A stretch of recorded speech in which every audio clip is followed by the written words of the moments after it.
curso do Marcelo sobre inteligência artificial. E essa atividade aqui tem patrocínio do IEP, Casa das Garças, do qual eu sou diretor, do Departamento de Economia da PUC-Rio, aqui representado pela Sheila Nasberg e também o Rogério, o SEBRE e o CDPP.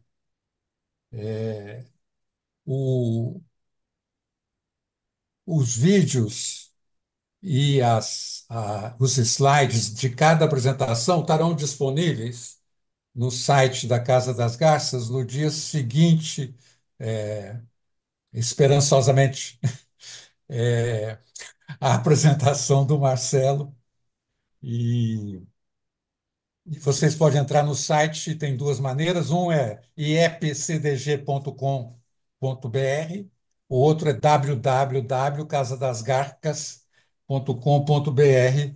Isso é para quem faltou ou para quem vai precisar dar uma olhada de novo, já que, além do assunto em si, a terminologia é quase como aprender uma nova língua. Ainda bem que os termos não são tão extensos e tão numerosos quanto de uma língua nova, mas pelo menos tem essa característica, né? O Marcelo vai permitir que haja interação no chat durante, ele vai explicar isso, mas deixa eu, antes dele entrar em ação, dizer que o Marcelo é professor titular desde 2023 da Cátedra Jorge Paulo Lemann, do Departamento de Economia da Universidade de Illinois, em Urbana-Champaign, Illinois, Estados Unidos.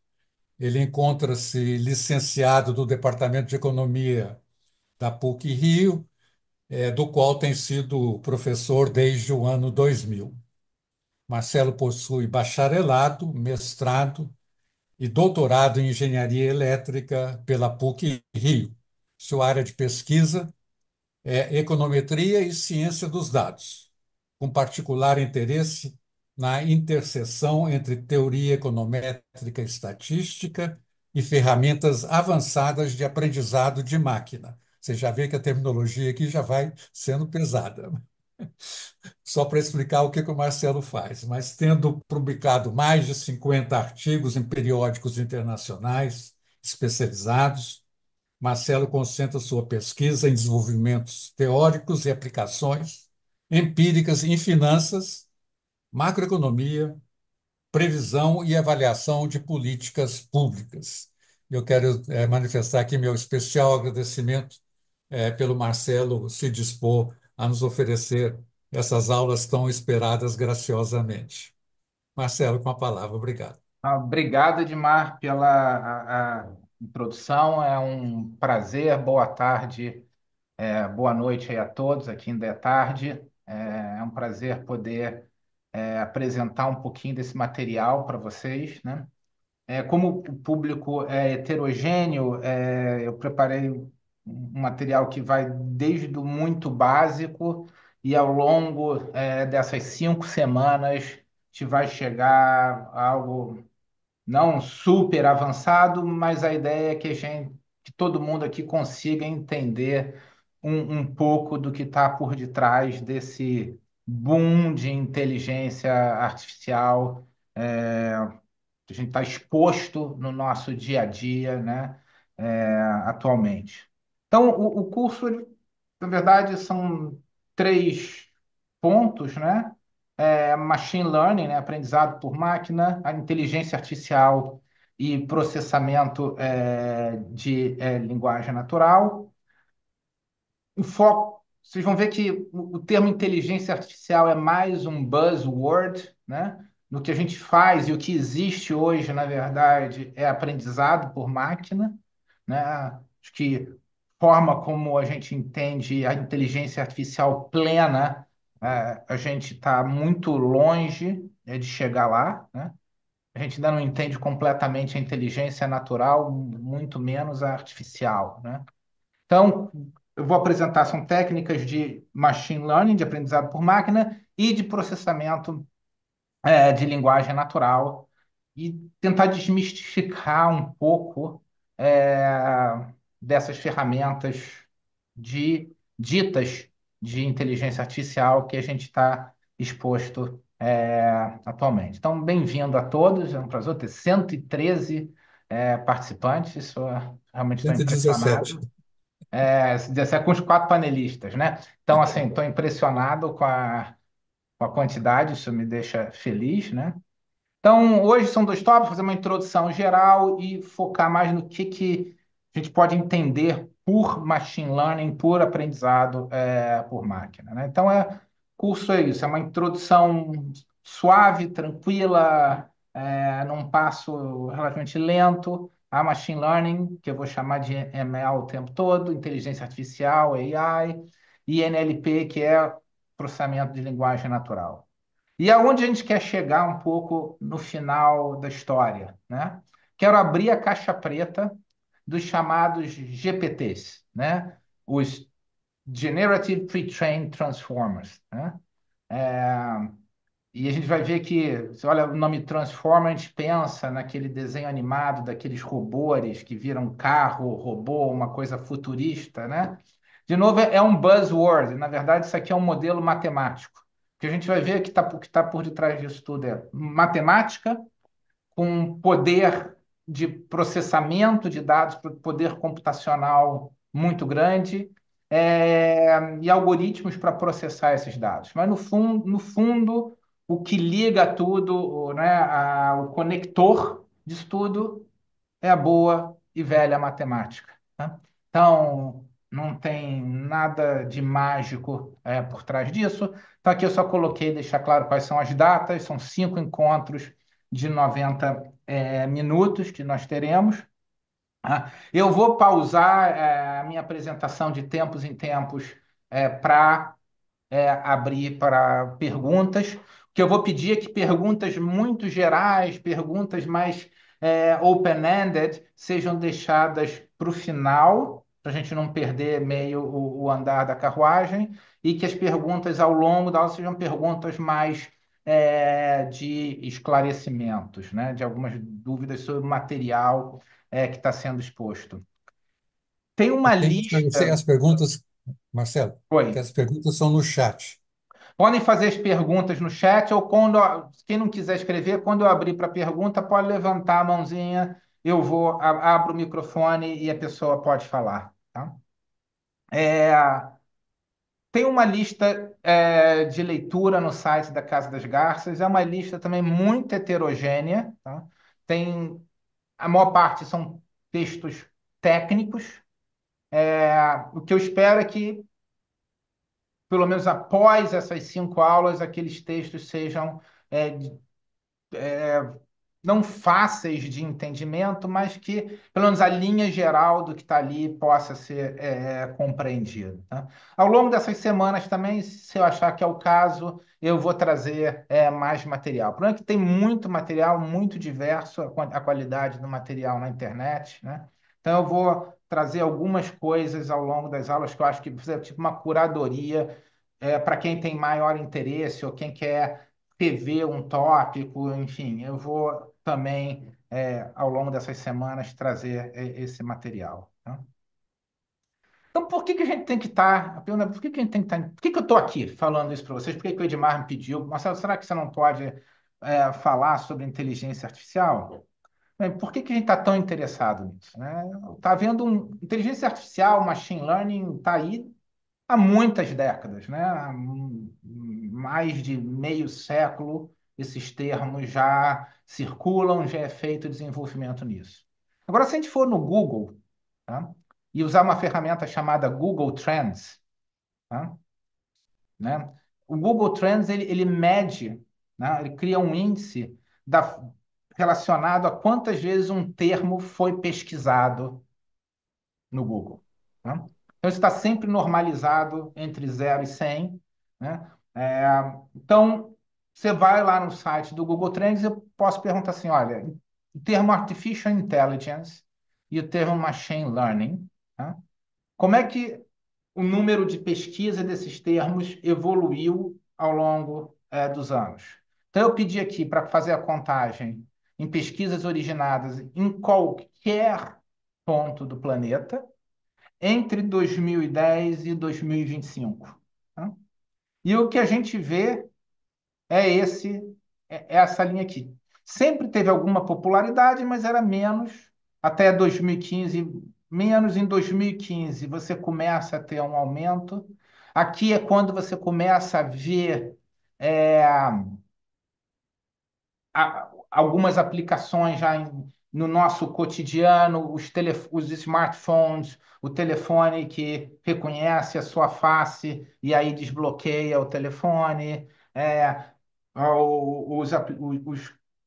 os self-driving cars, né, os carros autônomos. Você começa a ver algumas ferramentas no nosso dia a dia que fazem menção a aprendizado por máquina, a inteligência artificial, e você vê que há um aumento nas pesquisas. Quando você chega aqui no final de 2002, tem um outro salto.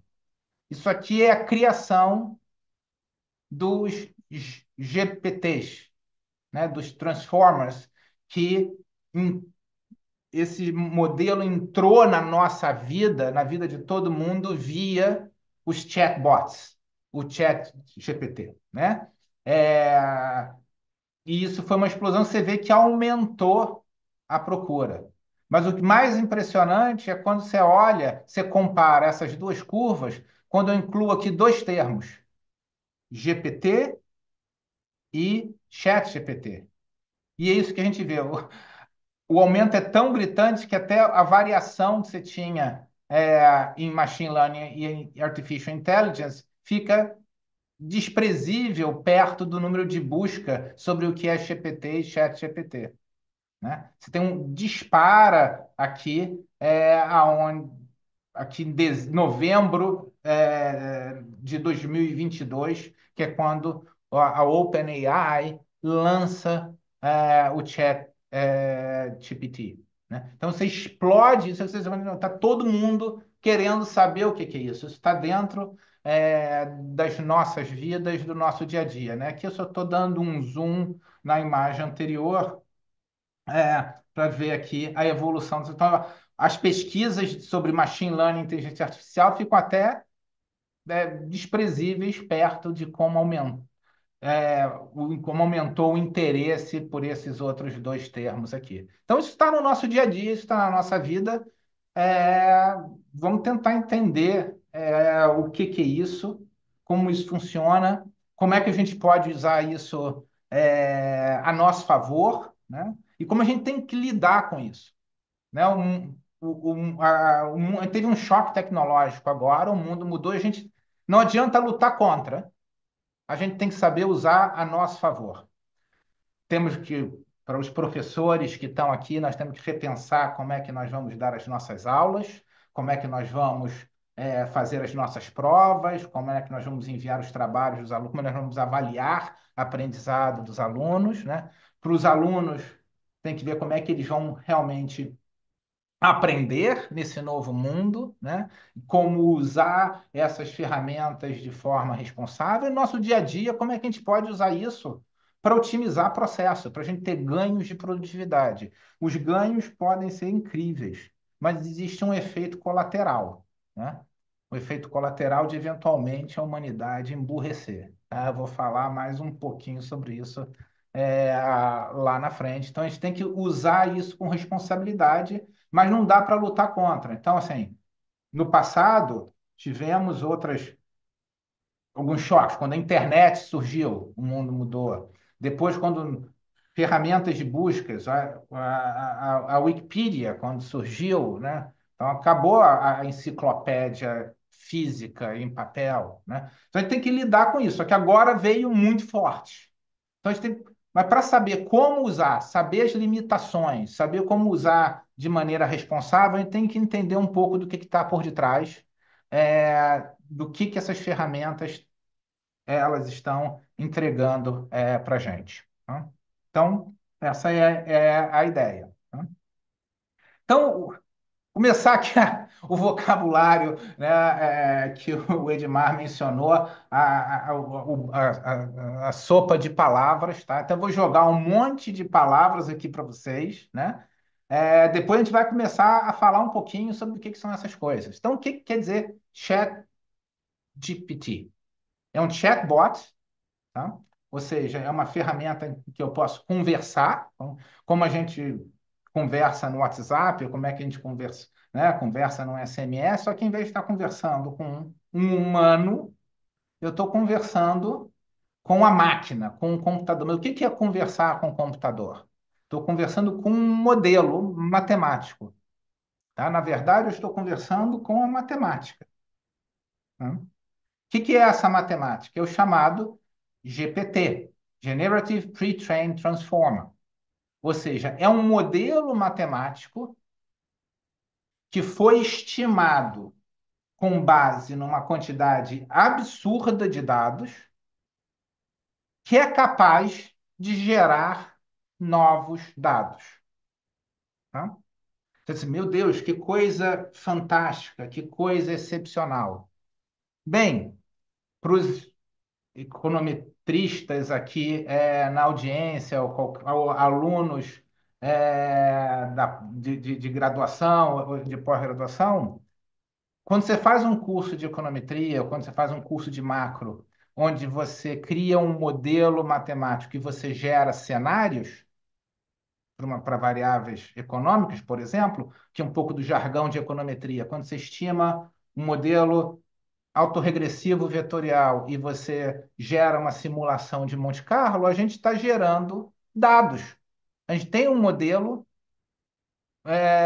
gerador de dados. A gente tem exatamente um Generative Pre-trained Model, não é um Transformer. O que esses modelos dessa nova geração fizeram? Eles elevaram a capacidade do que eu consigo gerar e com que grau de generalidade. Então, eu vou conseguir gerar imagens, eu vou conseguir gerar textos, eu consigo gerar áudio, a gente consegue gerar música. Tá? Mas como é que essa música é gerada? Não tem um monstrinho dentro de uma máquina que é inteligente que fica gerando. Tem um modelo matemático que foi treinado no dado. O que quer dizer treinado? Esse modelo depende de parâmetros, ele foi estimado com aquela base enorme de dados e ele é capaz de gerar novos dados, assim como a gente faz numa simulação de Monte Carlo. Então, na verdade, é uma ideia antiga, mas que foi elevada a um outro patamar, quer dizer, muito mais poderoso, porque pode gerar dados de diferentes formas, tá? Então, no fundo, é isso. O chat GPT, a gente está conversando com um modelo matemático e eu vou mostrar exatamente como é que essa conversa acontece. Tá? Então, o que é esse modelo? Ele está inserido em quê? Ele está inserido nessa família dos modelos grandes de linguagem, né? Os Large Language Models, LLMs, né? Que é essa formulação matemática, que é um transformer com deep learning, olha aí, novas palavras, tá? Mas é um modelo, no fundo, você pode representar como um modelo estatístico, tá? Que tem a capacidade de lidar com texto, tá? Com dado textual, com dado de imagem, tá? E a grande mágica é que hoje a gente consegue pegar um texto, né, transformar esse texto em número, porque, lembrando, matemática trata de número, computador é matemática, computador lida com número. Então, como é que a gente vai fazer com que o computador, com que o modelo matemático entenda texto e gere texto? A gente precisa transformar texto em número. É aí que vai entrar os NLPs, né, os modelos de linguagem natural. Vai transformar texto em número. A gente transforma imagem em número. Eu vou mostrar para vocês como é que a gente faz essa transformação. No momento que você transformou texto em número, imagem em número, isso entra num modelo, né, que vai ser capaz de entender como é que esses números foram gerados, né? E isso vai ser capaz de gerar novo texto. Tá? Então, essa é a ideia. O modelo foi treinado com base em dados do passado e esse modelo é capaz de gerar novos dados. Tá?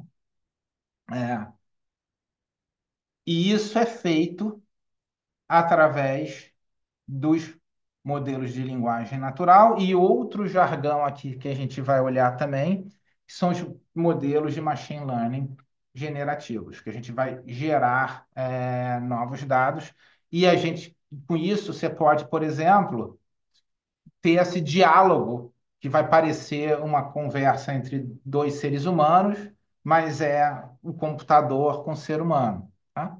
Então você pode pensar que de forma é a mesma coisa que o jogo de xadrez, quando você está jogando contra o computador, é a mesma forma com que um carro autônomo dirige, né? Ele está interagindo com o ambiente e está gerando respostas, né? É dessa forma que vai funcionar. Então, tem todos esses termos, tem todos esses buzzwords que estão aparecendo aqui, mas, de novo, o que está por trás disso tudo é uma única coisa, é a matemática, tá?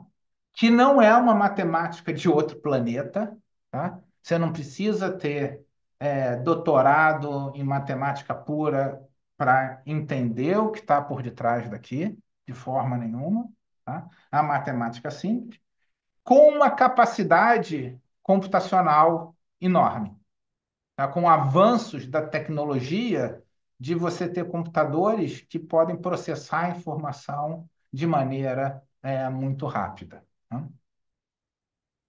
Então, só para quem nunca viu, o que é o ChatGPT? É uma tela como essa aqui. Você digita chatgpt.com, né? Eu tenho aqui a assinatura do 4.0, né? Que é o mais recente. Você recebe essa tela aqui e vai ter uma pergunta. O que eu posso ajudá-lo? Você vai escrever alguma coisa aqui, fazer uma pergunta, pedir para ele gerar alguma coisa, faça um desenho, perguntar, ó, quem é Edmar Baixa? Quem é Marcelo Medeiros? Ele vai responder. Responder como? Com base no conhecimento que ele adquiriu, com os dados que ele treinou, tá? E, eventualmente, você vai poder dizer se a resposta foi boa ou se foi ruim. Dedão para cima ou dedão para baixo. Dependendo de como você vai responder, você atualiza o mecanismo de treinamento, você melhora o modelo, tá? Então, por exemplo, se eu chegar aqui e perguntar o que é o ChatGPT, ele me dá essa resposta aqui, tá? ChatGPT é um chatbot desenvolvido pela OpenAI e blá, blá, blá, blá, blá, e repete tudo. E aqui embaixo eu posso dar o feedback. Dedão para cima, eu gostei da resposta, dedão para baixo, eu não gostei, e eu posso pedir para melhorar, resumir, expandir. Eu posso continuar essa conversa com a máquina, tá? Agora, o que está acontecendo aqui? Esse texto ele não foi gerado de uma vez só. A ideia toda é que você vai dar uma instrução para o computador, ele vai entender, ele vai interpretar aquilo, tá? Vai traduzir em números, em matemática, vai entrar no modelo e ele vai começar a gerar palavras. E como é que isso funciona? Você perguntou, o que é o chat GPT? Então, ele vai começar dizendo, chat GPT é. Então, ele bota chat GPT is. Aí ele vai pensar assim, bem, se eu tenho essas duas palavras, qual é a palavra mais provável que vem depois? Aí ele bota and. E depois? Ele vai gerando isso daqui em sequência. Cada palavra dessa é gerada sequencialmente. Simplesmente por um cálculo de probabilidade. Dentro do meu universo, do meu vocabulário, dado o texto que eu tenho até o momento, qual é o termo mais provável de aparecer na próxima posição? Probabilidade condicional, tá? Regra de Bayes, tá? Então, é assim, em geral, que funciona. Óbvio que eu estou simplificando bastante a ideia, mas só para mostrar assim, que aonde a gente vai chegar e o que eu vou mostrar para vocês, que matemática é essa, né? Você vai ver assim, olha, ela não é complicada, né, ao ponto que eu vou poder, em 5 encontros aqui, mostrar essa matemática para vocês, tá? Vocês vão ver qual é o modelo que gera isso. Esse modelo é o chamado Transformer, tá? que e ele foi possível de ser criado, tá, por uma inovação na área de processamento de linguagem natural e de aprendizado por máquina, chamado mecanismo de atenção, tá? Que ele basicamente vai tentar olhar a dependência entre as palavras. As palavras não vão ser objetos completamente independentes entre si. Então, num texto, as palavras estão relacionadas. Algumas palavras estão mais relacionadas do que outras, né? Então, a gente precisa achar esse grupo de palavras que estão relacionadas. Então, com esse mecanismo de atenção acoplado a esse modelo matemático, né, é que a gente consegue parecer que a gente tem uma mágica está acontecendo e você consegue que um computador te responda em fração de segundos, parece que a resposta já estava pronta, né? Isso é muito rápido com que isso acontece, mas é porque a velocidade de processamento, como eu falei, a capacidade computacional hoje em dia é enorme. Então, você está conectado lá na nuvem, lá nos computadores da OpenAI, e na mesma hora o texto aparece, né? Para a gente, é invisível que esse texto está sendo feito de forma sequencial. Parece que ele apareceu todo de uma vez, né? É porque para o olho humano a gente não percebe, porque é tão rápido, mas ele está sendo gerado em sequência, tá? Ele cria o texto em sequência e depois ele mostra para a gente. Ok? Tá? Então, muitos modelos desses modelos de linguagem natural por aí. Tá? Uma coisa importante é que a gente não pode confundir o modelo matemático com a ferramenta que é a iteração homem-máquina. O GPT, quando eu falo GPT, é o modelo matemático, que é o Generative Pre-trained Transformer. Tá? O chat GPT é o chatbot que usa a tecnologia de GPT para fazer essa interação homem-máquina. Tá? Existem outros bots, como o Claude, né, que é uma alternativa. A Google tem os próprios modelos de linguagem que não necessariamente são bots, como o BERT, o Roberta e o Finbert. O Finbert, por exemplo, esses aqui são muito bons, por exemplo, para gerar classificação de texto sobre sentimento. Eles sabem ler um texto, né? No caso do Finbert, textos econômicos e financeiros, e dar o grau de quão positivo ou negativo é esse texto. Tá? Então, eles são LLMs, mas eles não têm essa. São códigos que são feitos em Python, que você pode acoplar no seu grande, num modelo maior, no seu grande código, tá? Mas eles não têm essa interface direta. Copilot já é uma coisa que a gente tem uma interface direta. Agora ficou famoso a alternativa vinda da China, o DeepSeek, que é um dos grandes concorrentes do GPT. Então, tem milhões dessas ferramentas disponíveis, cada uma com as suas vantagens e desvantagens, tá? Mas todas estão dentro desse grande guarda-chuva que são os modelos de grandes de linguagem, tá? E que usam essa tecnologia de aprendizado por máquina chamada de transformer. Transformer é matemática, é um modelo matemático. Então, é isso que eu estou querendo reforçar aqui, para dizer assim, não tem nada misterioso por detrás disso, tá? Então, um outro ponto aqui, já já vou parar para abrir para algumas perguntas, mas um outro ponto que é importante, que está também muito em moda, é dizer assim, bem, como é que eu faço se eu voltar para cá e onde o chat está me perguntando como é que eu posso te ajudar, como é que eu faço para ele me dar uma resposta satisfatória, né? Então, olha, eu quero, por exemplo, que você prepare um conjunto de slides, PowerPoint, sobre inteligência artificial. Você pode pedir isso para o ChatGPT e ele vai fazer, tá? Mas se você só falar isso, o resultado vai ser horroroso. Vai ser um resultado muito ruim. Vai preparar três, quatro slides totalmente vagos. Você vai dizer, não, olha só, eu gostaria de um conjunto de 15 slides onde você incluísse tabelas, você incluísse fórmulas, você incluísse... Você começa a dar mais detalhes, você começa a introduzir mais contexto, né? Essa forma, como é que você vai pedir para a máquina?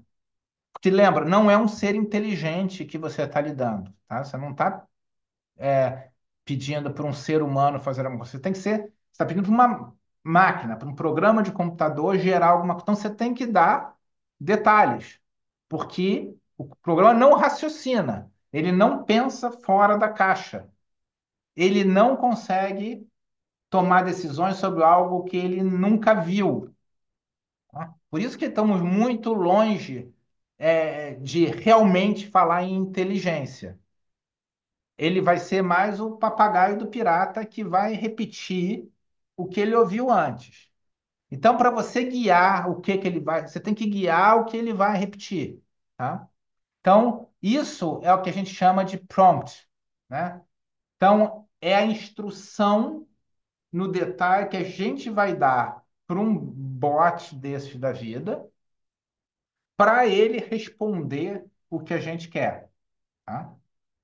Então, pode ser um comando, pode ser uma pergunta, pode ser uma afirmação, incluindo contexto, instruções, a própria história do chat, da conversa que a gente tem com a máquina, tá? Tudo isso está incluído nesse prompt. E agora, uma outra coisa que é moda é falar em engenharia de prompt, né? Que é como você cria prompts para dizer o que a ferramenta vai te dar, né? Então, você quase que vai ser o blueprint para a ferramenta de inteligência artificial, dizendo como é que ela vai dar aquele resultado que você tá precisando, né? Então, assim, tem algum posso dar alguns exemplos de como é que a gente pode usar uma ferramenta dessa hoje para ganho de produtividade. Por exemplo, aqui em Illinois, né, vários cursos de graduação têm um sistema é, onde você bota todo o material do seu curso, né? Seu curso está dentro desse sistema, tipo um Moodle para quem é professor, né? Aqui é o Canvas, né? Então, ali dentro do Canvas, você tem as suas notas de aula, você tem, eventualmente, tem todo o seu material, tem exercícios para os alunos, você pode ter interação, conversa com os alunos, tem um chat com os alunos. A gente desenvolveu aqui dentro da universidade um ChatGPT, né, baseado no ChatGPT, mas treinado especificamente para responder questões a respeito de cada curso. Então, como é que funciona isso? A gente tem uma ferramenta dessa de LLM dentro do Canvas que foi treinada. O que ela aprendeu? Ela aprendeu com o material do curso. Então, você treina o modelo com as suas notas de aula, com o livro-texto que você usa em sala, qualquer material adicional, você coloca isso para dentro da ferramenta. E aí o aluno pode fazer perguntas para a ferramenta. É um assistente de ensino virtual. Isso tem ajudado muitos alunos, tem uma forma de você usar isso para o bem. E a ferramenta está, perdão, restrita a responder só o que está dentro daquele material que foi gerado. Então, isso funciona quase como um Google turbinado. Então, isso melhorou muito, né, ajudou muito os alunos, né? Aí tem aquela questão, mas e a alucinação? Mas ele vai dar a resposta correta? Se você treinar bem o modelo e você for dando cada vez mais material, as respostas vão sempre melhorando. né? E a gente monitora as respostas e, de novo, dedão para cima, dedão para baixo. Como você vai rotulando se as respostas foram boas ou foram ruins, o modelo vai se adaptando, ou seja, você retreina o modelo, você com novos dados ele vai ficando cada vez melhor, tá? Então, isso é um exemplo aqui que a gente tem usado essas ferramentas a nosso favor em ensino aqui na Universidade de Illinois, tá?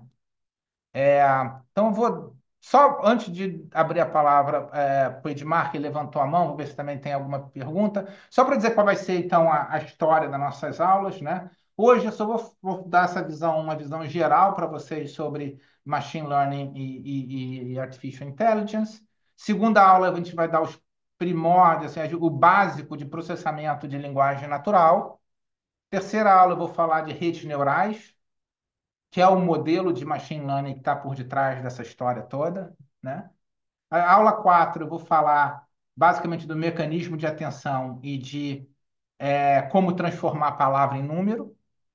E a última aula a gente vai botar tudo isso dentro do liquidificador e vai tirar daí, né? Vai abrir o mistério do que está por detrás dessa ferramenta do ChatGPT. Então, acho que agora é um momento que a gente pode dar uma parada, ver se alguém tem alguma pergunta. Edmar, você vi que você quer falar. O Guilherme também quer falar. Estou abrindo o microfone dele também. Valeu? Perfeito. É, eu queria. É sobre a questão dos prompts e essa ideia de que esses modelos, ChatGPT e os outros, eles foram treinados para serem simpáticos. A minha pergunta é se não tem um viés de confirmação. Vou te dar o meu exemplo, concretamente o caso, né? Eu escrevi um paper recentemente que ainda está para ser publicado, e eu coloquei o paper lá dentro para ele. E perguntei o que ele achava, né? Ele foi só elogios, né? Aí eu mandei para o meu coautor, falou: ah, que ótimo, quando for publicado a gente vai sair, todo mundo vai achar ótimo esse meu paper. Eu falei: não, porque porque eu disse que eu era o autor. Se eu tivesse dito para ele que eu era o referee do paper, sobre o qual eu tinha algumas dúvidas, e que eu queria que ele desse uma olhada e me dissesse o que ele achava, a resposta teria sido diferente, certo? Perfeito. Esse exemplo eu peguei vários artigos meus e alguns que ainda estão em submissão, alguns que eu já recebi parecer, eu já mandei para o chat GPT, falei, escreve um report, como se para esse journal eu quero.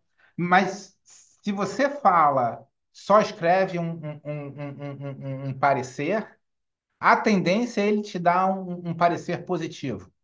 Você, no prompt, você tem que dizer, o parecer tem que ser duro, você tem que achar pontos negativos, né? Aí ele vai ser mais duro, mas é óbvio que existe um viés, existem diversos viés, né? Assim, de novo, como o dado que foi apresentado, né? Para ele, como o modelo, as travas no modelo, como é que ele foi treinado, né? Então, assim, para tarefas, se pensar assim, para gerar coisas muito gerais, escreve uma carta de recomendação para mim, né? Ou escreve uma introdução sobre um determinado tópico. Quanto mais informação você tiver no material que foi exposto a ele sobre esse tópico, ele vai fazer um trabalho maravilhoso, tá? Agora, se você pega alguma coisa muito específica, coisas que ele não viu dado antes, ou viu pouco, ou não viu numa conotação negativa, só viu numa conotação positiva, ele não vai conseguir. De novo, é tudo baseado no dado que ele já viu. Ele vai até tentar gerar, porque ele é um gerador de texto. Ele vai, se pedir assim, olha só, eu tenho esse teorema aqui que eu não estou conseguindo provar. Prova para mim. Ele não vai dizer que não sabe, tá? Ele vai, ele vai fazer, só que vai ter erro, ele vai pular uns passos. Então, eu posso te dar um exemplo. De novo, sobre o meu curso aqui, que eu estou dando de graduação no período passado. Eu botei um exercício para os alunos para provar um resultado conhecido, tá? De econometria básica, mas que não está nos livros de graduação, tá? Está em livro de pós, enfim. E eu pedi para provar, para ver se os alunos iam resolver usando o chat GPT. Ele faz uma prova que, quando você olha assim, à primeira vista, você diz assim, pô, matou, escreveu. Aí você começa a ler linha a linha. Aí sabe aquela passagem que é a passagem difícil, que é onde ali realmente a porca torce o rabo? Ele pula, ele dá um salto, ele não faz. E aí foi muito engraçado, porque eu sabendo disso, eu peguei assim, 80% da turma usou o chat GPT para resolver, né? Porque todo mundo pulou exatamente a mesma. Então, assim, ele não vai, não é o raciocínio humano, ele não vai conseguir gerar algo que ele perfeito que ele nunca viu. Tá? Ele vai até gerar, ele gera o dado, porque ele é um modelo gerador, ele vai gerar o dado, mas a qualidade desse dado vai ser discutível. Tá? Acho que a gente Marcelo, mas tem. ele tem também. Pera, Marcelo, só completando. Eu também tenho notado, ele tem dificuldade de dizer não. Tem dificuldade de dizer que ele não sabe. Ele sabe tudo, Sabe tudo. porque qualquer coisa que você pergunta tem alguma informação na internet. Isso, mas pode ser ruidosa. Eu lembro logo que saiu, eu perguntei quem era Marcelo Medeiros. Saiu as coisas mais malucas. Eu tenho outra também muito engraçada. Isso foi na versão 3.5. Recebi um e-mail de uma pessoa dizendo: Ah, professor, gosto muito do seu trabalho. Estou procurando esse seu artigo sobre comércio internacional, mas não estou achando na sua página. Poderia me mandar o artigo? Está aqui o nome, deu o nome do artigo, né? Marcelo Cunha Medeiros, então não está confundindo com nenhum homônimo, publicado, sei lá, numa revista tal lá. Eu falei assim, eu nunca publiquei artigo nenhum nessa revista e muito menos nunca publiquei artigo nenhum em comércio internacional. Eu falei, de onde você tirou isso? Ah, eu pedi uma revisão bibliográfica para o chat GPT, ele me deu esse seu paper. O paper é inexistente, ele gera dado. Então ele vai gerando, né? Então ele não diz não, ele diz assim, não, não tem informação suficiente. Ele não sabe que ele não tem informação suficiente. É um Aliás, modelo Marcelo, matemático, de novo, você pede para um modelo de regressão gerar uma projeção para um dado que ele nunca viu, você joga lá, ele vai gerar, você gera um sinal lá para um. Vai ser uma projeção ruim, porque na hora que você estimou aquele modelo, as suas variáveis não estavam naquela faixa, entendeu? Mas quando você bota, lá faz y igual a beta x mais u, você bota um x lá completamente louco, ele vai gerar o seu y. Né? Mas aquilo não vai fazer sentido. É a mesma coisa aqui. Então temos duas pessoas, o Guilhermo e o Guilherme.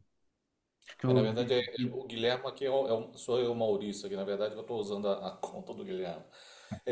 Desculpa, Marcelo, assim, aliás, essa era uma dúvida que eu estava tendo com relação à sua. Você acabou de falar.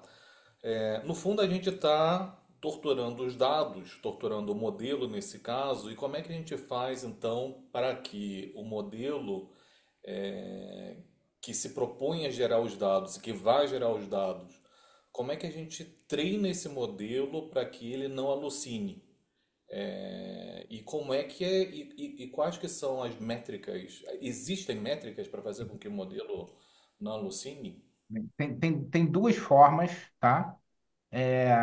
Tem a forma que você pode fazer diretamente Marcelo, na. eu acho melhor você explicar, dizer qual é a pergunta de novo. Não sei se todo mundo Não, a entendeu. pergunta é: como é que a gente faz para reduzir as alucinações do modelo? Como é que a gente faz para que ele dê o que a gente quer correto, tá?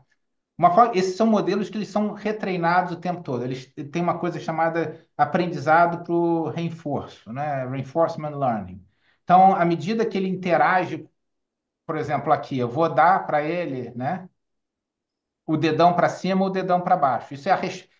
Eu sou a natureza, né, o ambiente. Eu fiz uma pergunta para ele, ele respondeu, ele me deu uma resposta. Agora o ambiente vai dizer assim, isso foi bom ou isso foi ruim. Se eu disser que foi ruim, ele vai tentar uma nova. E aí eu vou dizer se foi bom ou se foi ruim. Esse jogo de avaliação, o modelo está sendo reestimado. Tá? É a mesma coisa com. Então, assim, você toma uma ação, você gera uma ação, você recebe um payoff. Pode ser positivo ou negativo, e você ajusta a sua próxima ação dependendo do payoff. Tá? É a mesma coisa que está acontecendo aqui. Então, uma forma é essa: você está interagindo com o modelo e ajustando. Então, esses modelos, os bots, eles estão em constante atualização, tá?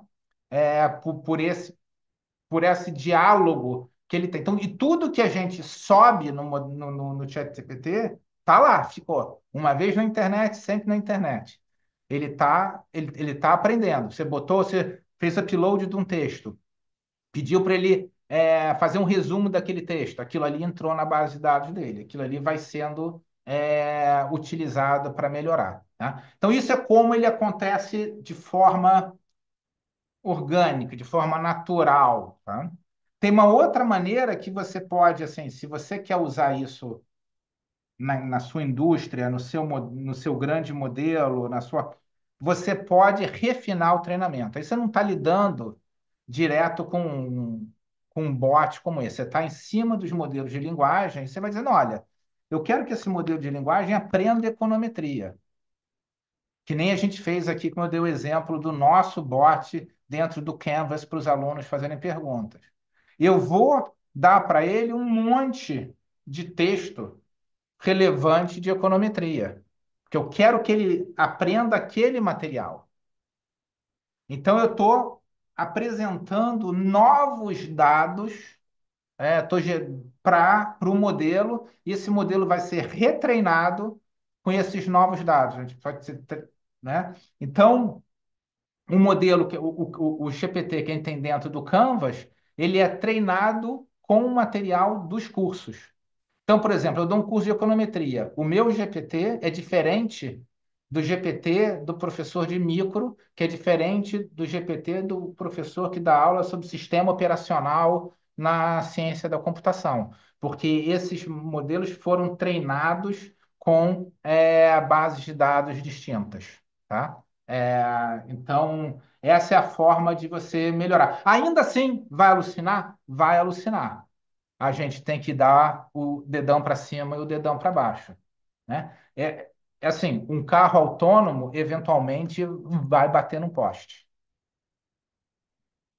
É, Às vezes vai cometer erros, mas aí você vai ajustando, ele vai aprendendo com os erros. A ideia é que o método vai sendo refinado com base nos erros. Ok? A gente tem mais duas perguntas, aí eu tenho que continuar, porque senão a gente não consegue terminar. Tem o Guilherme e o Pablo. Bom, aqui é o Guilherme. Que bom que você mencionou esses chats que vocês usam aí na universidade, que é justamente sobre eles que é a minha pergunta. É um chat que ele é treinado com uma quantidade bem menor de dados, eu imagino, do que o chat GPT, e direcionado para um determinado assunto. Nesse caso, o método usado é Transformers também, ou para esse tipo de situação é recomendado um outro tipo de método? Transforma, é baseado no chat GPT. De novo, a gente não treina a partir do zero, tá? Porque ele tem que aprender vocabulário. Senão ele vai saber econometria, mas não vai saber escrever, né? Então você parte de uma base do GPT e para ele aprender vocabulário, tá? Mas você treina com o material da aula e você restringe que as respostas têm que sair daquele material. tá? Então Ah, tem entendi. um ajuda, mas você não pode simplesmente dizer que é do zero. Se for do zero, ele não sabe escrever. Entendi. É feito através daquelas APIs da OpenAI? Isso, tudo através Ah, de sim. API. Ah, obrigado. Tá? É, Pablo. Eu acho que está usando o chat GPT porque Pablo é meu filho e quem está falando é o Bernardo. Ok. Agora entendo por que que o Edmar falou Pablo e quem fala aqui é Bernardo. Só para... Ok. A pergunta é, se eu entendo bem, a base do chat GPT que tem origem nos jogos e basicamente um sistema pavloviano de reinforcement, né? Uhum. Aprende com reinforcement. Em situações únicas, onde o sistema não teve capacidade de aprender. Vou dar um exemplo extremo: decidir um ataque nuclear. A gente não sabe como o sistema vai funcionar, correto? Ou seja, o sistema é útil quando já tem alguma aprendizagem que corrigiu delírios. Agora, em situações mais excepcionais, o delírio pode ser ter efeitos desastrosos, não é? É, sim. Com- com- como qualquer, de novo, é um modelo matemático que, se você apresentar para esse modelo matemático, né, é, o que pedir para ele fazer alguma coisa que ele nunca viu antes, ele vai alucinar, e aí o desastre vai vir do que vai ser feito com a resposta do modelo. Então, assim, é, se o dono do botão vermelho lá que manda míssil nuclear resolver perguntar, decidir se ele vai apertar o botão ou não, fazendo uma pergunta para um bot, né? O resultado pode ser desastroso, né? Um exemplo menos extremo: se você resolve usar o chat GPT para dizer se você tem que comprar uma ação ou não, o resultado pode ser desastroso. Aí é que entra exatamente. É- é- tem que ver que esses modelos, como eles são uns assistentes, eles estão ajudando a tomada de decisão. Agora, cabe a nós, seres humanos, né, a decidir qual a decisão que a gente vai tomar. Se o cara vai apertar o botão para para lançar uma bomba nuclear ou não, né? Todas essas aqui são ferramentas para tomada de decisão, né? Agora, aqui só levou para um nível maior de eficiência, mas a gente pode voltar aqui 20 anos no passado, mais de 30 anos no passado, quando o Netscape, uma das primeiras ferramentas de busca, foi lançada. A gente podia perguntar para o Netscape: pô, que você acha de eu mandar uma bomba nuclear, lançar um míssil nuclear? Ele vai fazer uma busca na internet. Ele não vai te dar opinião, mas ele vai tentar buscar esse texto lá na internet, né? Obviamente que há 30 anos atrás, enfim, sabe-se lá o que ia sair daí. Mas aí, no momento que você toma uma decisão baseada na resposta, aí que vem o resultado desastroso. A ferramenta em si, ela não está implementando nada, né? Pelo menos o bot, né? A gente pode aqui discutir, ficar horas discutindo, por exemplo, carro autônomo, porque um carro autônomo, se alucinar, sim, pode ter um resultado é, trágico, né? Então, assim, você não vai pegar um Tesla e jogar o Tesla no trânsito do Rio de Janeiro, porque não vai dar certo, né?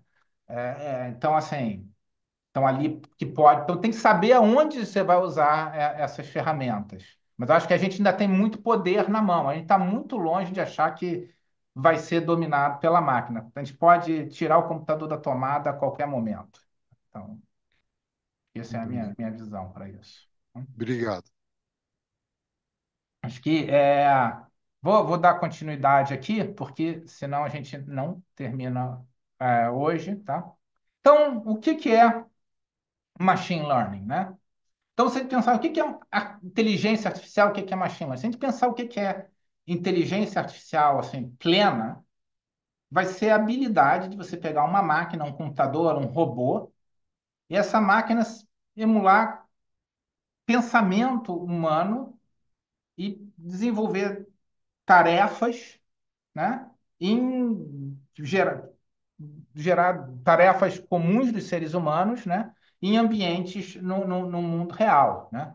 Mas tem que emular totalmente o comportamento humano, como criatividade, você reagir a situações nunca antes vistas, emoções, né? Então, acho que está muito longe disso, né? E, de novo, assim, os neurocientistas não entendem completamente o nosso cérebro, né? Então, como é que a gente quer que o computador emule um objeto que nós ainda não entendemos perfeitamente, né? Então, acho que o termo inteligência artificial está mais para um buzzword do que para algo que a gente possa dizer que é concreto. Diferente do que é machine learning.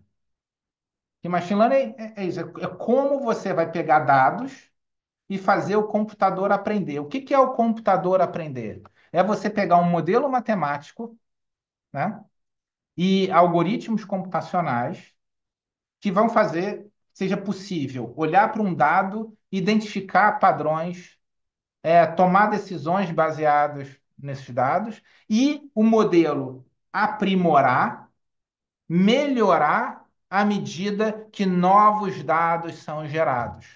E o que é o modelo melhorar? O modelo matemático ele depende de parâmetros, né? Quantidades que a gente tem que ajustar para o modelo gerar o melhor resultado possível. Tá? Então, a gente quer que esses parâmetros vão sendo aprimorados à medida que novos dados vão acontecendo. Então, a inteligência artificial que hoje está aí, ela é, na verdade, machine learning. Tá? Você tem dados, você jogou esses dados num modelo matemático, tá? E esse modelo matemático está desenvolvendo tarefas, tá? Que pode ser dirigir um carro, pode ser criar um robô para fazer determinadas tarefas, né? Mas veja bem, tem todo um modelo matemático. Quando um carro autônomo decide virar à esquerda, parar no sinal, deixar um pedestre atravessar na faixa ou ultrapassar um carro numa estrada, né? Ele foi treinado com base por experiência em diversas situações similares no passado, né? Agora, se um dia um carro autônomo aparecer uma situação que ele nunca viu nada similar, ele não vai saber o que fazer. Tá? Então, assim, ele não vai tomar uma decisão por instinto de alguma coisa. Assim, tem que ser uma coisa muito. Óbvio, se ele conseguir, né? Ah, apareceu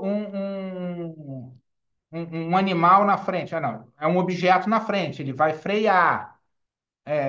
Mas tem que ser alguma coisa muito diferente para ele, ele não vai conseguir entender, por exemplo. Você jogou um Tesla dentro do rio, ele não vai saber o que fazer. Ele não foi treinado para isso. Tá? É, então, é tudo baseado em experiência passada e isso é constantemente atualizado. Tá? Então, isso é machine learning, a gente vai entrar em mais detalhes disso, né? O que é o processamento de linguagem natural? É uma mistura de ciência da computação, linguística e machine learning, tá? Que vai tentar fazer com que a máquina, com que com modelos matemáticos consigam tratar de texto. Tratar, tipo, entender o que está num texto, interpretar, gerar novas respostas, tá? Então, como é que você consegue fazer matemática lidar com o texto? Vai ser transformando esses textos em números. Então, quando eu for falar de NLP aqui, basicamente eu vou mostrar para vocês como é que a gente transforma textos em números, tá? E aí tem milhões de buzzwords que estão por aí, que a gente vai bater papo sobre eles ao longo das aulas, né?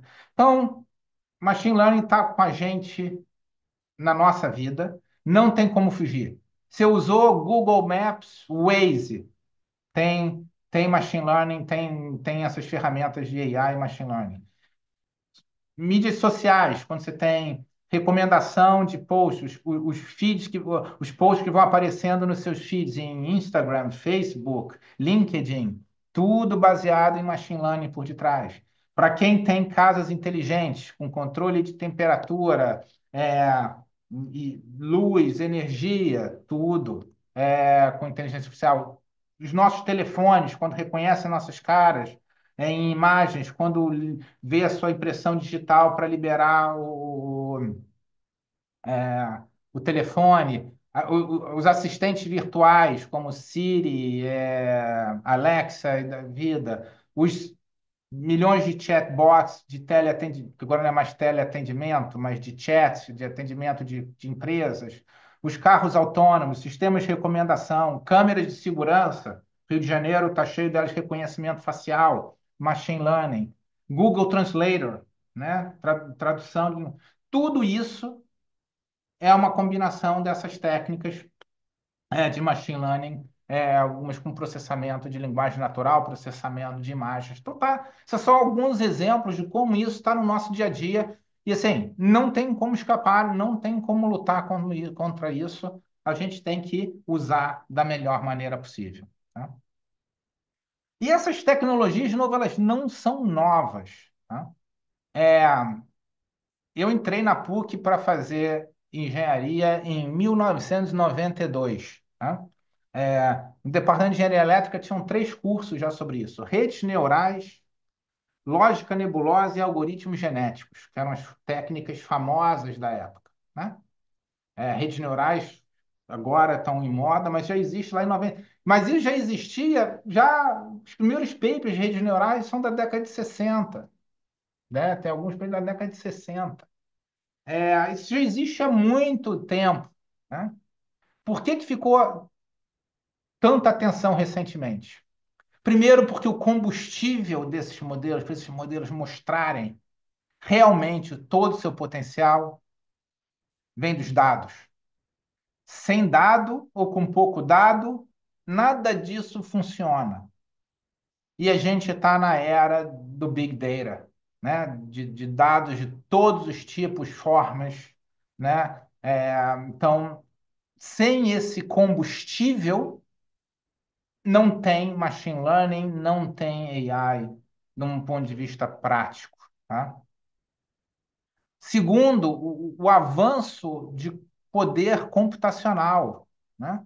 Hoje a gente consegue botar processamento na nuvem, na Microsoft, na Amazon, no Google, de maneira fácil e barata. Né? Não só melhor, o poder ficou muito maior e o custo muito menor. Então a gente consegue processar é, essa grande quantidade de dados de uma maneira muito mais fácil. Tá? É isso que vai fazer a grande revolução, vai fazer a grande diferença. Quando eu estava fazendo tese em machine learning de doutorado em 1997, 98, quando eu comecei o meu doutorado, né? Não tinha essa abundância de dados disponíveis que você podia baixar da internet. Então, a gente testava esses modelos com dados muito limitados, né? Muito, não suficientes para você conseguir botar esses modelos para funcionar. A primeira revolução foi na questão das imagens, quando apareceram as chamadas, o Deep Learning, com reconhecimento de imagem, como né, que você tem milhões de imagens na internet. Você pode apresentar esses modelos para reconhecimento de imagem uma quantidade absurda de dados. Né? Então, você começou a mostrar o potencial. Então, o primeiro boom foi em tecnologia, assim, o reconhecimento facial dos smartphones, entendeu? Reconhecimento de voz, porque você tem muito dado. Né? Hoje você também tem essa abundância de dados em economia, né?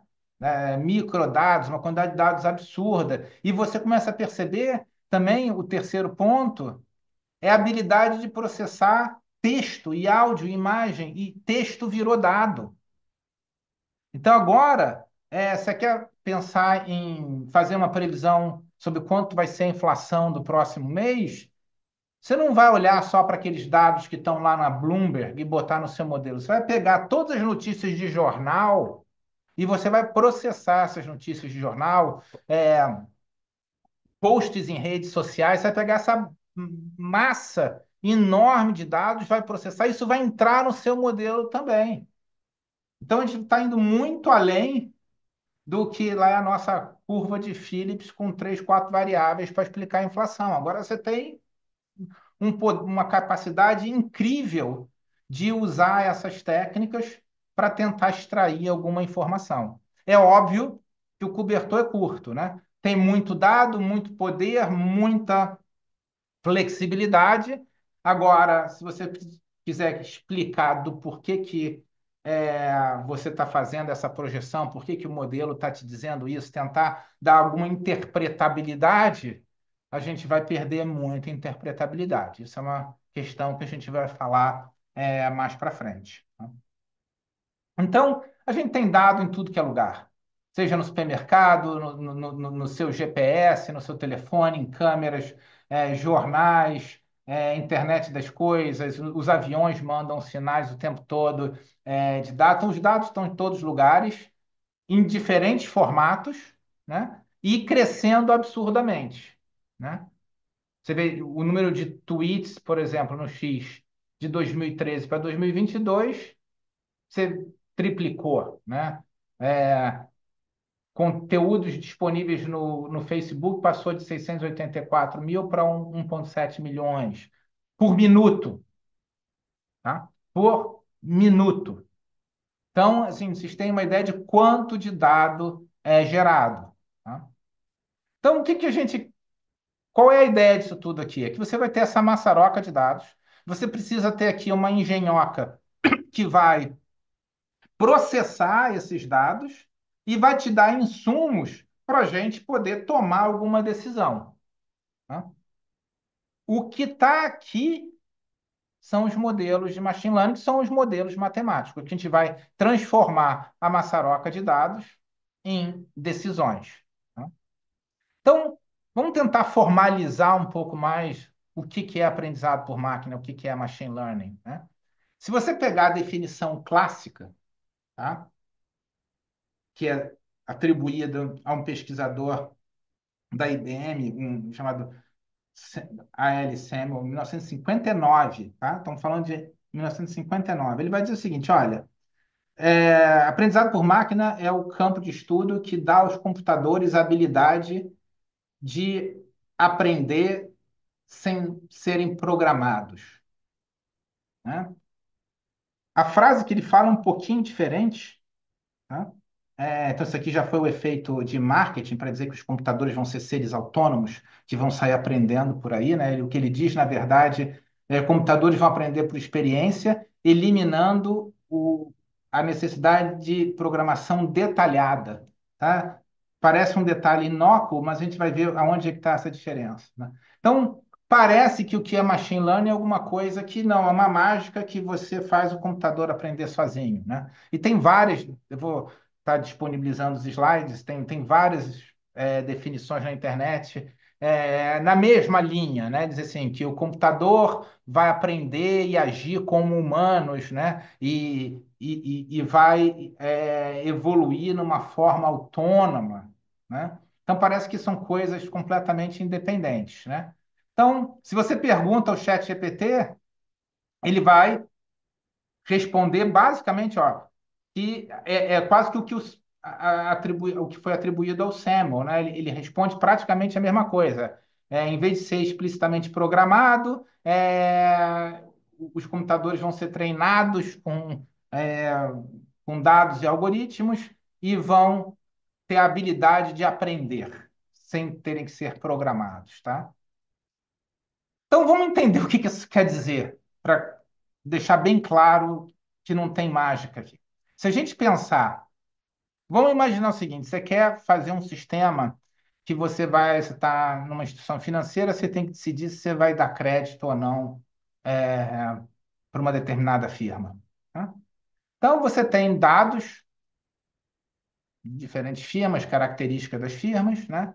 Então, como é que funcionava antigamente? Bem, você tem lá umas regras, né? Critérios que têm que ser atingidos para saber se aquela firma vai receber crédito ou não. Aí você tem o seu, então você tem um especialista, né? Que vai te dizer quais são as regras. Não, a firma precisa ter tanto tempo de casa, precisa ter esse tamanho, precisa ter número- essa e essa característica, né? Você chama um programador, vem cá, meu amigo programador, ele vai abrir alguma linguagem de programação e ele vai codificar lá regras do tipo se isso, então aquilo. Então, se a firma tiver essa característica, e tiver aquilo tudo, e não tiver dado default nos últimos 24 meses, isso e aquilo, dê crédito. Caso contrário, não dê crédito. Você programa isso tudo, está dentro do computador, vai gerar aqui dedão para cima ou dedão para baixo, se a empresa tem crédito ou não. Chegou uma nova firma, você vai pegar as características da firma, vai jogar dentro dessa árvore de decisão aqui, dessas regras, e você vai ver se ela caiu para o lado que recebe crédito ou não recebe crédito. Então, a gente pode pensar que isso aqui é como era o clássico de a programação de um sistema especialista. Tá? Então, você tinha que ter um especialista para determinar quais são as regras. Você tem que saber explicitamente quais são as regras. Né? É, o Samuel diz o seguinte, né? Pelo menos como é meio que distorcido o que ele diz, né? A machine learning é o campo de estudo que dá aos computadores a habilidade de aprender sem ser programado. Bem, se ele não pode ser programado, então isso aqui tudo some, não tem mais o programador. Você tem aqui o que eu chamo então do approach do Harry Potter, né? Que você entra o dado aqui, jogou isso dentro do computador, a mágica acontece e você tem o resultado. Tá? Bem, isso não é assim que funciona. Como é que funciona? Você tem o dado, mas você vai ter um programador que vai criar um modelo matemático definido por um especialista, mas um modelo matemático que vai te gerar a saída necessária. Então, vai ter um modelo aqui. E o que que é aprender? Porque esse modelo ele vai ser geral. Dependendo do dado que você colocar, ele vai se adaptar a esses dados. Tá? Então, um exemplo, um outro exemplo aqui.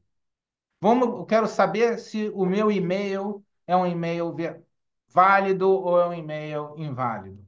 A programação tradicional vai olhar o seguinte: olha, se eu tiver letras maiúsculas e minúsculas e tiver o arroba seguido de um domínio válido e não tiver nenhum caractere especial e um monte de outras coisas, então o modelo é válido.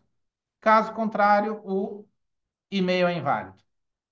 Isso é programação tradicional. O que que o machine learning vai fazer?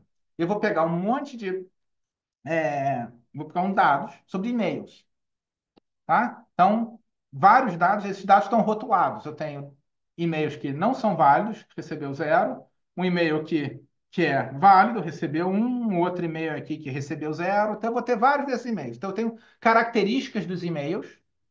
Então, os e-mails vão ter várias variáveis que são características. Então, o e-mail não tem caractere especial, tem caractere especial. O e-mail tem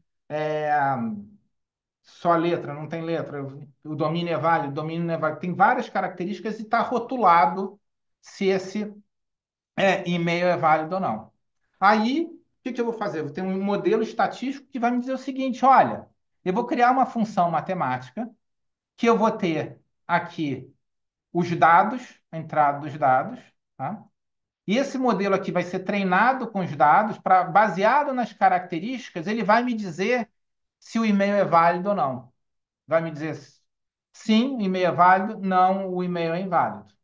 E o que que é o learning? É pegar o dado e otimizar esses parâmetros aqui, encontrar os parâmetros que vão me dar o melhor ajuste, tá? Para o meu modelo. Se o meu modelo vai ser um modelo positivo, né, o meu e-mail é bom, é válido, ou se o meu e-mail é negativo. Então, o aprender, o generalizar vai dando mais dado, eu vou otimizando essa função matemática aqui, tá? Vou melhorando meus parâmetros e a assertividade do meu modelo vai melhorando. Eu não vou classificar, eu vou tentar minimizar, né, o erro do modelo. Eu quero que meu modelo acerte sempre, né? Então, o que que é a inteligência? O que que é o machine learning? É essa função matemática que esse modelo matemático que eu vou ter, que tem vários em econometria, milhões, né? E eu quero que esse modelo seja flexível o suficiente, que ele não tenha que depender de um contexto específico. Se eu mudar um pouco a área que eu quero lidar, agora eu não estou querendo ver se é exatamente e-mail, mas eu estou querendo ver se o domínio é válido ou não. A forma funcional, que é a classe de modelos matemáticos, dessa classe de funções matemáticas que eu estou olhando, eu quero que ela seja geral o suficiente para que eu possa adaptar isso para diferentes mundos. Então, eu posso usar esse tipo de função para definir se um modelo, se um e-mail é válido ou não, se eu vou dar crédito ou não vou dar crédito para uma firma, né? Se eu vou comprar determinada ação ou não vou comprar ação, ou se o mercado vai subir ou o mercado vai descer, né? Ou se essa figura é a figura de um gato ou não é a figura de um gato, né? Então, eu preciso ter uma classe de funções que seja versátil. Agora, isso quem vai me dar é a matemática, que tem uma área chamada de aproximação funcional. São classes de funções que podem descrever mapeamentos entre variáveis, modelos entre variáveis bastante complexos. Tá? Então, essas funções é que eu vou usar aqui. E o machine learning é fazer com que a gente consiga descobrir que parâmetros a gente tem que colocar aqui para que essa classe de funções, dado os dados que a gente está apresentando, gere o melhor resultado possível. Ok? Tá? Então, essa é a ideia. Então, não tem mágica, tá? É matemática. Então, o que que a gente precisa saber? Agora, que tipo de classe de função? Bem, eu preciso saber o que que eu quero aprender. Eu quero fazer uma previsão, eu quero classificar um dado, eu quero fazer uma inferência causal, eu quero medir o efeito causal de alguma intervenção em alguma variável de interesse.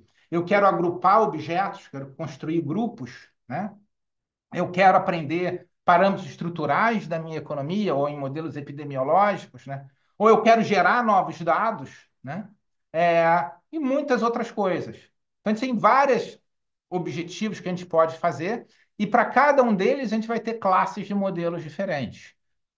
E o importante, como é que a gente vai aprender esses modelos? Com dados. Esse é o nosso combustível. Nosso combustível vem dos dados.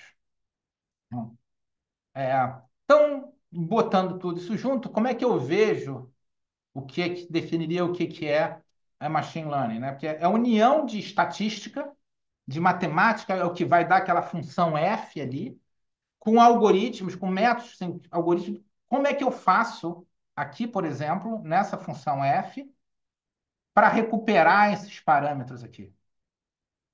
Quando eu tenho uma quantidade absurda de dados. Tá? Então, para isso, a gente vai precisar de desenvolvimento de ciência da computação, de teoria de aprendizado, para saber como é que a gente vai encontrar esse modelo. Tá? E a gente quer que esse modelo que ele possa ser automatizado. Novos dados chegam, o modelo adapta. O que é o modelo adaptar? A gente reestimar os parâmetros. Chegaram novos dados, a gente vai reestimar os parâmetros, com o objetivo de achar padrões nos dados que a gente não consegue enxergar a olho nu. Tá? É como se a gente fosse botar realmente olhar os dados, uma lente de aumento nesses dados. Né? E hoje em dia a gente também quer, cada vez mais, está se pedindo para a gente poder explicar o que esses modelos estão fazendo em termos de interpretabilidade dos modelos. Então, se a gente fizer a receita de bolo, a gente precisa de dado, A gente precisa da nossa questão empírica, o que que a gente quer aprender, o que que a gente quer que esse modelo faça. A gente vai precisar de um modelo estatístico, uma função perda para saber como é que a gente vai avaliar esse modelo, como é que a gente vai encontrar quais são os melhores parâmetros que vão fazer com que o modelo entregue o resultado que a gente quer. A gente precisa pegar da literatura de ciência da computação, de otimização, otimizadores, para como é que a gente vai achar esses parâmetros e poder interpretar e avaliar se esses modelos estão fazendo o que eles se propõem. Então, essa é a visão muito ampla do que machine learning. Um GPT é isso, gente, para uma tarefa específica que é gerar texto, gerar imagem, tá? Baseado em dados o quê? Dados não estruturados, dados de texto, dados de imagem. Mas a receita de bolo é a mesma, não muda nada. Tá? Então, a gente já está chegando ao fim. É, Se for o caso, eu deixo um pouco de material para a próxima aula, mas no Machine Learning a gente tem, na verdade, três grandes sub-áreas, que é o aprendizado supervisionado. Então, por exemplo, todo mundo que alguma vez na vida estimou uma regressão linear aqui, fez Machine Learning supervisionado. Na verdade, a regressão linear é um grande modelo de Machine Learning. Tá?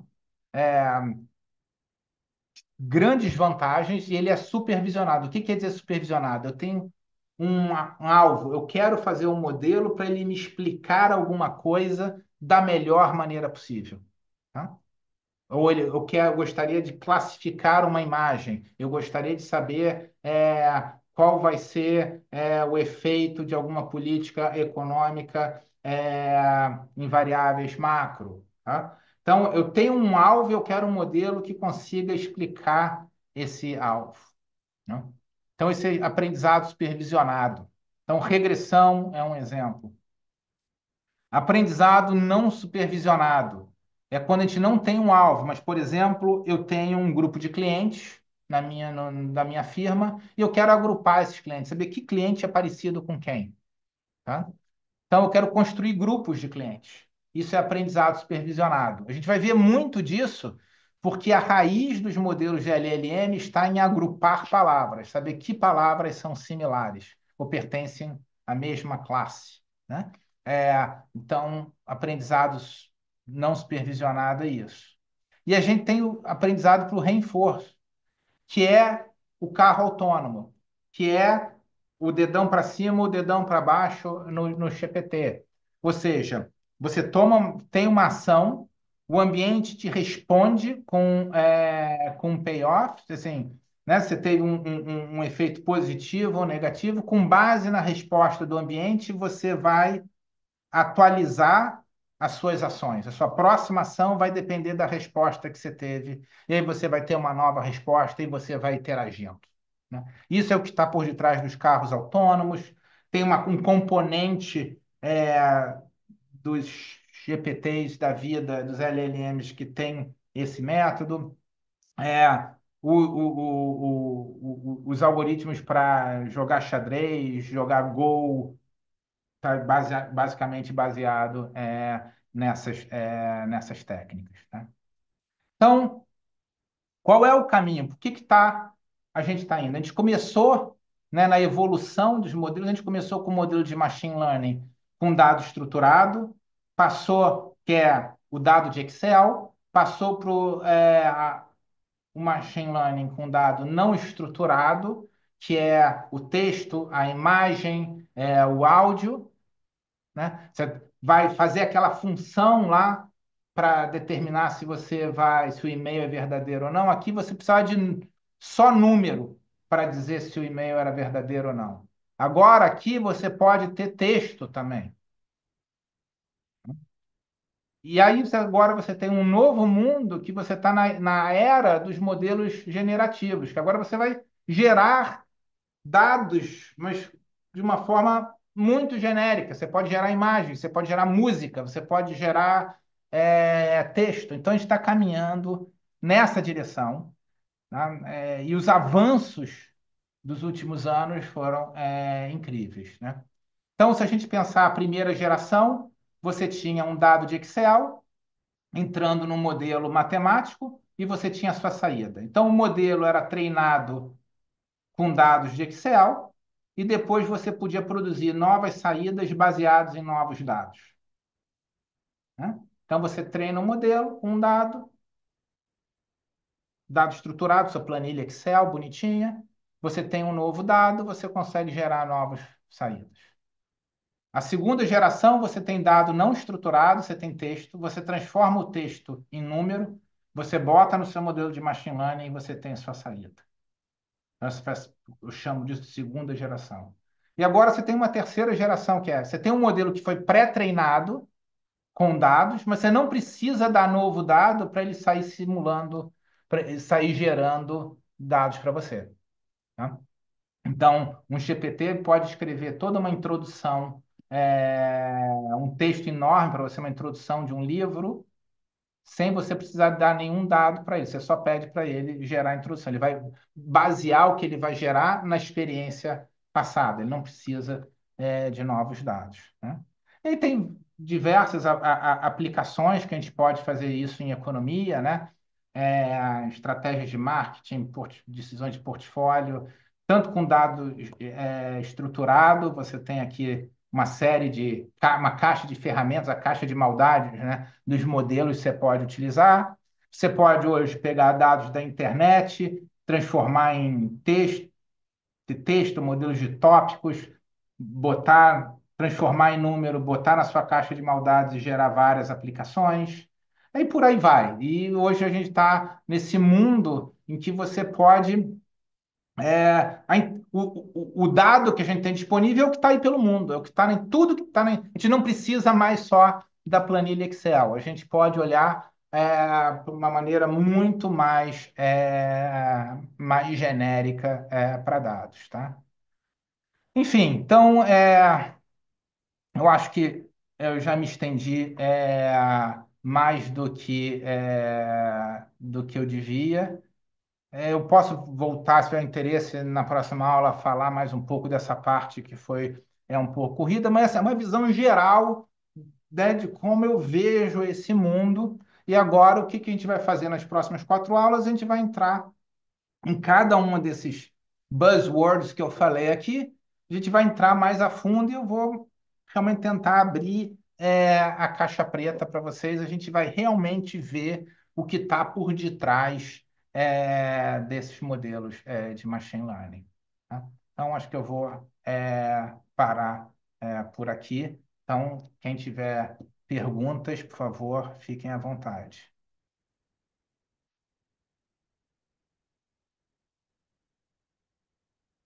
Então, estamos encerrando então, né, Marcelo? Tá, mas se alguém quiser fazer alguma pergunta, pode fazer. Eu acho que é melhor a gente manter o horário aí, então deixa as perguntas no chat, Tá, ok. tá? É para não passar do horário. Acho que acabei me estendendo um pouco, eu vou tentar controlar um pouco disso mais na. Ok. Então, deixa eu Então, nos parar vemos aqui a na próxima gravação. semana, quarta-feira.